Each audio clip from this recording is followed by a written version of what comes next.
Gereja dalam arti bangunan itu ya baru setelah 313 ini. Nanti 325 akhirnya kekristenan ditetapkan sebagai agama negara oleh Kaisar Theodosius. Tapi dimulai titik awalnya itu 313 oleh Kaisar Konstantinus. Nah ini Yerusalem yang warna merah, Roma yang warna kuning. Disitulah yang dalam lingkaran itulah kemudian orang-orang Kristen, rasul-rasul menyebarkan kabar gembira Sang Kristus. Nah Paulus pada akhirnya sampai ke kota Roma. Kisah Rasul 28 ayat 17 secara singkat Paulus ada di kota Roma karena memang mau disidang di kota Roma. Perhatikan bahwa Paulus berkata, meskipun aku tidak berbuat salah, aku ditangkap di Yerusalem dan diserahkan kepada orang-orang Roma. Akhirnya naik banding sampai ke kota Roma untuk dapat disidang oleh Kaisar. Dan keterangan di Kisah Rasul bagian terakhir sepertinya damai sejahtera.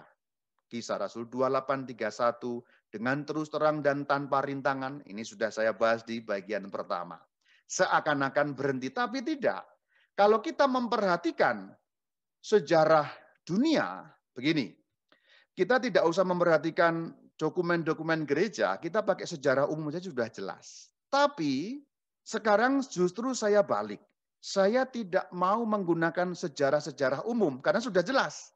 Jadi maksudnya kalau Anda membuka sejarah dunia, cerita mengenai penganiayaan orang Roma terhadap orang Kristen itu jelas. Semua ditulis. Salah satu contohnya, sejarawan Romawi yang sangat terpercaya namanya Tacitus.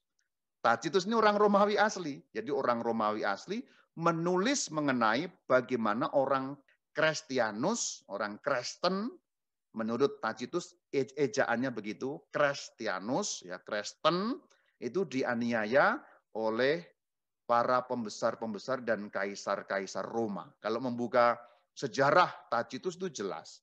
Tapi saya tidak membuka sejarah dunia, justru saya mau membuka dokumen gerejawi, yaitu kitab-kitab lain di luar Alkitab, yang termasuk pada tradisi suci. Tujuan saya, supaya Anda lebih mengenal lagi bahwa kalau kita ngomongin Katolik, bukan hanya Alkitab. Camkan kata-kata saya. Kalau kita ngomong mengenai iman Katolik, bukan hanya Alkitab. Kalau hanya Alkitab, ya berhenti tadi itu. Paulus di Roma, Petrusnya nggak diceritakan hilang. Tapi apakah begitu? Tidak. Penindasan oleh orang Romawi ini, yang akan saya ceritakan bersumber dari tradisi suci gereja sendiri. Saya awali dari Incendium Magnum Rome. Itu gambarnya bagaimana kota Roma terbakar. Nah, pada waktu itu, tahun 60-an Masehi, beberapa ahli menyebut tahun 64, ini Petrus dan Paulus, rasul-rasul besar itu sudah berada di kota Roma. Kaisar Roma pada waktu itu adalah Nero. Nero itu artinya hitam. Jadi Kaisar Nero itu kalau diterjemahkan Kaisar Ireng atau Kaisar Hideng kalau dalam bahasa Sunda, Kaisar hitam ya. Kalau ya apakah dia hitam sungguh atau enggak saya enggak tahu ya. Nah, itu terjadi kebakaran di kota Roma. Itu juga dilaporkan oleh Tacitus. Bagaimana cerita itu kira-kira singkatnya begini. Kota Roma terbakar, jadi Nero menuduh orang-orang Kristen itu yang membakar kota Roma. Tuduhan itu kemudian membangkitkan penganiayaan yang luar biasa. Incendium Magnum Rome itu artinya kebakaran besar kota Roma. Ini salah satu yang diceritakan dalam tradisi suci gereja yang akan saya kutip, yaitu dari kitab yang bernama Kisah Rasul Petrus atau Kisah Vercelli yang saya kutip dari bab yang ke-35. Ini terkenal sekali. Jadi ini konteks atau latar belakangnya adalah kejadian tadi itu, kejadian kebakaran besar. Nah, orang Kristen kan kemudian dituduh, wah, orang Kristen yang menyebabkan kebakaran, hajar, bunuh, serbu. Maka mereka berlarian, artinya mencari selamat keluar dari kota Roma. Tidak ketinggalan, Rasul besar Petrus pun juga lari keluar kota. Ya boleh dikatakan mungkin ada takut atau mungkin juga berharap bahwa masih punya pemimpin, artinya umatnya menyelamatkan Rasul Petrus, entah seperti apa persisnya, intinya Rasul Petrus keluar dari kota. Di tengah jalan ketemu dengan Sang Kristus, mendapatkan penampakan. Seperti dapat Anda lihat dalam gambar, kemudian Rasul Petrus ketemu dengan Sang Kristus yang mengarah masuk kota Roma. Rasul Petrus bertanya, Domine quo vadis. Dalam bahasa Latin, itu Domine, itu Tuhan, quo, kemana, vadis, engkau, menuju. Ya, Tuhan, engkau mau kemana? Kira-kira begitu. Cerita itu terangkum dalam tradisi gereja, dalam kitab yang bernama Kisah Rasul Petrus, dalam potongan kisah yang namanya Kisah Vercelli, dalam bab yang ke-35. Saya bacakan saja, bunyinya seperti ini. Ketika Petrus keluar dari kota Roma, ia melihat Tuhan memasuki Roma. Konteksnya tadi itu, Nero dan kebakaran. Ia, Petrus, berkata, Domine quo vadis, Tuhan, engkau mau kemana? Tuhan berkata kepadanya, aku menuju Roma untuk disalibkan. Dramatik sekali ceritanya. Petrus berkata kepadanya, Tuhan, engkau akan disalibkan lagi? Jadi pertanyaannya masih inosen. Tuhan, engkau akan disalibkan lagi? Tuhan menjawab, ya Petrus, aku akan disalibkan lagi. Di kota Roma maksudnya. Tentu ini penampakan ya, penampakan Tuhan ya. Bukan harafiah, tapi ini suatu vision, visio yang diperoleh oleh Petrus. Ketika Petrus mendekati Tuhan, Tuhan naik ke surga, berarti hilang dari pandangan. Nah, di situ Petrus seperti disadarkan. Maka kalimat selanjutnya, maka Petrus kembali ke Roma, bersukacita, memuliakan Tuhan dan berkata, aku akan disalibkan. Dan memang betul ceritanya, seperti dilaporkan oleh sejarawan Katolik yang bernama Eusebius, dalam kitab yang berjudul Historia Ecclesiastica, Sejarah Gerejawi, yang sudah di bagian pertama itu ada ya, Rasul besar Petrus disalibkan dengan cara terbalik karena kemauannya sendiri. Ini bagian dari penganiayaan. Ini luar biasa ceritanya, sangat inspiratif.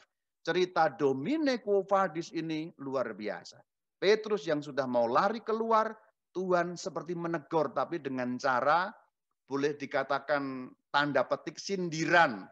Gampangnya, Petrus, kalau kamu takut dan keluar, okelah. Aku saja yang masuk ke kota Roma, biarlah aku disalib untuk kedua kalinya. Kira-kira begitu. Rasul Petrus sadar, kembali ke kota Roma, dan akhirnya disalibkan. Tidak masalah bagi dia, karena dikatakan bersukacita memuliakan Tuhan. Kita lanjut bagaimana penganiayaan itu berlanjut. Nah, ini makin besar semenjak Nero itu boleh dikatakan hampir tidak berhenti. Memang ada masa-masa berhenti sebentar, tapi boleh dikatakan ya hancur-hancuran. Zaman itulah zaman martir luar biasa besar. Karena apa?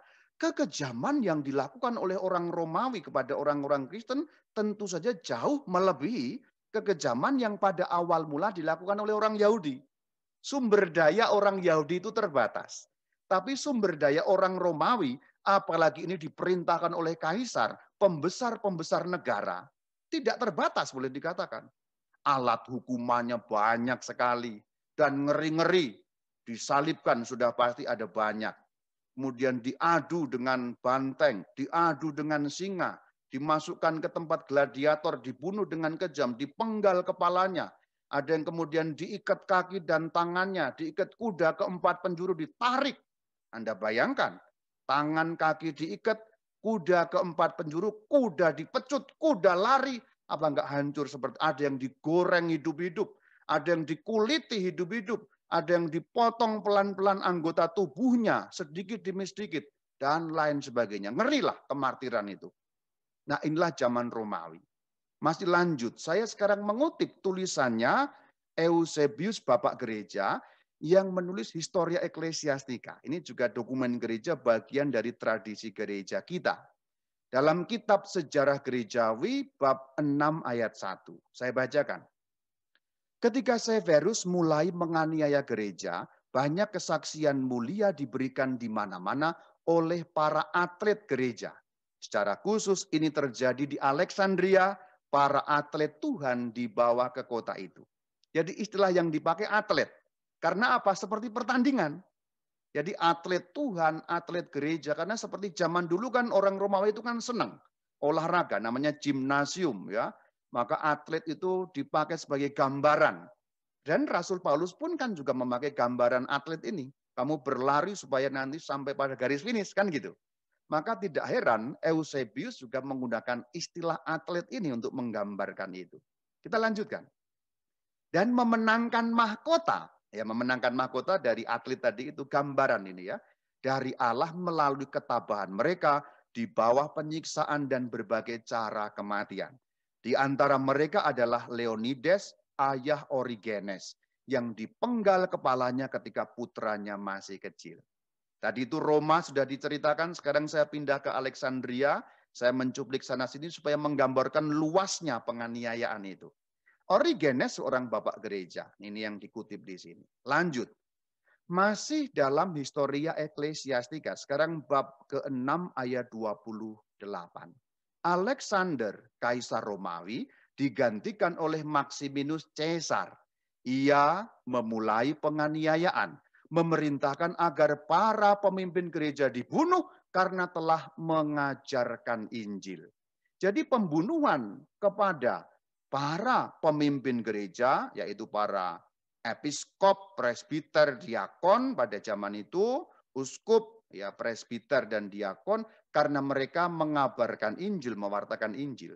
Jadi kesalahan satu-satunya adalah karena mereka mewartakan Injil. Maka dihancurkan. Ini sudah beda kaisar. Tadi Severus, berikutnya kan Alexander, setelah sebelumnya Maximinus. Selanjutnya pindah ke kota Roma. Saya mau menggambarkan luasnya tadi itu. Sekarang ada di kitab yang sama, sejarah gerejawi tadi oleh Bapak Gereja Eusebius. Jadi Historia Ecclesiastica, kitab yang ke-6, bab 39 ayat pertama. Bunyinya. Setelah memerintah 7 tahun, Filipus digantikan oleh Decius. Decius ini juga kaisar yang cukup kejam ya, yang sangat kejam, artinya boleh dilihat di sejarah umum ya. Nanti Anda searching Emperor Decius atau Kaisar Decius ini kejam sekali. Ia melaksanakan penganiayaan kepada gereja yang mengakibatkan Fabianus menjadi martir di Roma.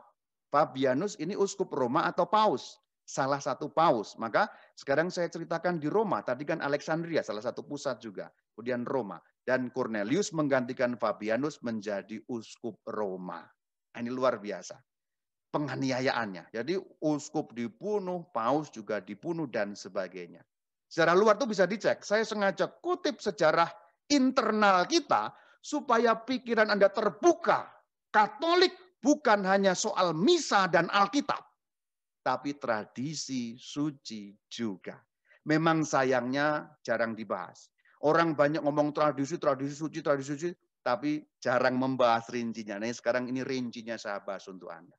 Sekarang kembali ke Alexandria, tadi itu kan di Roma oleh Decius, sekarang di Alexandria. Pada kitab yang ke-6, bab 41 ayat 1. Banyak orang menjadi martir di Alexandria semasa pemerintahan Decius.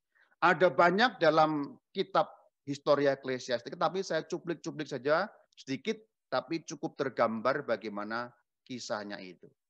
Intinya adalah penganiayaan oleh orang Romawi itu betul-betul luar biasa. Tidak hanya diceritakan oleh sejarawan luar Katolik atau luar Kristen, itu sudah jelas.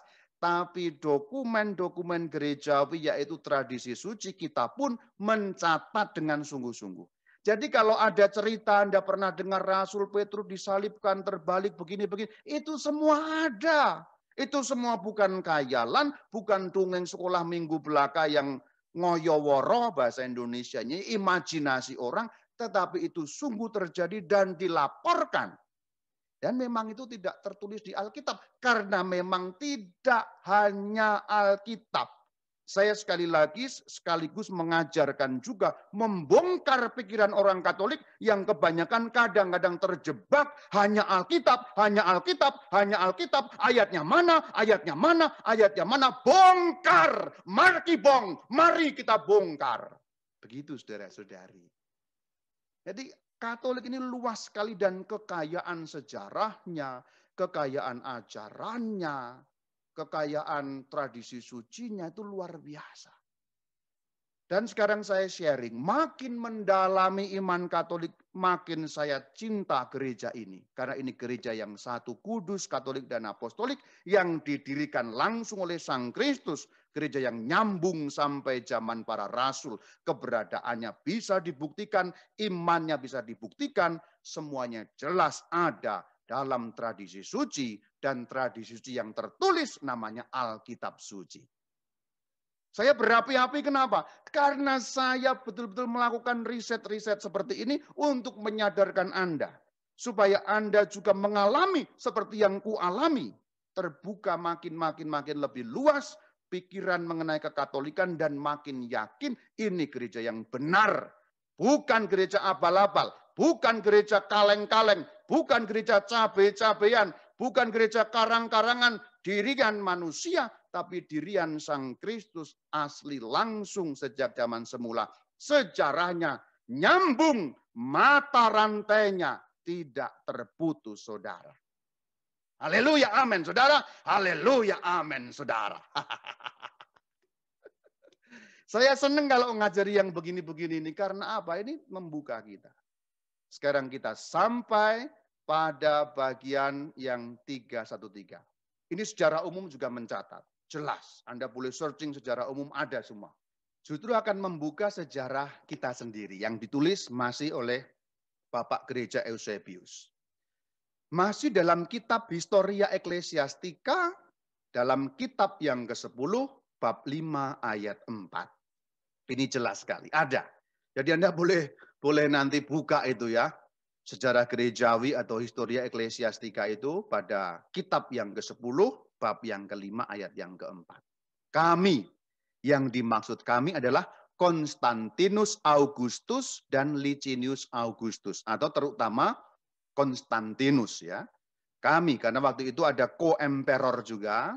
Ya, jadi ada 2 orang nama ya. Tapi yang kemudian menjadi terkenal atau menjadi inti dan akhirnya menjadi Kristen juga, mamanya kan bernama Helena yang menjadi seorang santa, Santa Helena. Dan jangan lupa Konstantinus yang digelari kemudian Konstantinus Magnus atau Konstantinus Agung ini juga meninggal akhirnya dikanonisasi sebagai seorang kudus dalam gereja Katolik ya.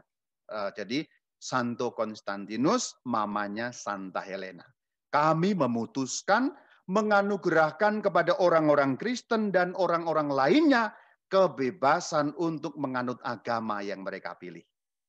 Ini tercatat dalam tradisi suci gereja, juga dalam sejarah umum. Jadi tahun 313 itulah pertama kalinya. Kenapa kok disebut pertama kalinya? Karena sejak awal mula itu sudah dianiaya. Tahun 33 Masehi, ya. Anda bayangkan, Anda hitung berapa itu. Saya nggak tahu berapa, karena saya tidak terlalu pintar matematika. 33 sampai 313 itu berapa tahun? Pokoknya itu gereja berada di dalam masa kemartiran. Tetapi tidak mati. Banyak menumpahkan darah, tapi justru dikatakan darah martir, benih kekristenan. Jadi gereja Katolik itu justru punya suatu pepatah atau suatu peribahasa atau apalah namanya itu, ujaran bahwa darah para martir benih kekristenan. Ada seperti itu.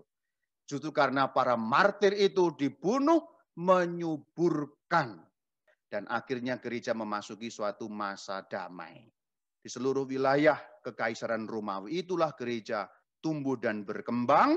Dan akhirnya mengapa gereja terutama di barat punya ciri-ciri Romanum atau ciri-ciri Romawi.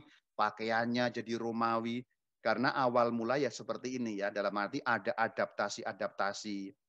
Dan catatan bagian-bagian terakhir memperluas saja. Kalau Anda berpikir bahwa gereja Katolik sudah punya bangunan gereja dari awal mula, belum. Gereja dalam arti bangunan itu ya baru setelah 313 ini. Nanti 325 akhirnya kekristenan ditetapkan sebagai agama negara oleh Kaisar Theodosius. Tapi dimulai titik awalnya itu 313 oleh Kaisar Konstantinus. Akhirnya juga berbagai fasilitas diberikan. Dan kalau kita sekarang mengenal Basilika Santo Petrus contohnya ya, Basilika itu bukan gereja. Ya, basilika itu bukan gereja. Basilika itu dari kata basileos, raja. Basilika, gedung kerajaan. Jadi pada awal mulanya, basilika itu gedung kerajaan yang diberikan, dihadiahkan, supaya dapat dipakai oleh orang Kristen, orang Katolik untuk beribadah. Shalom Alaikum.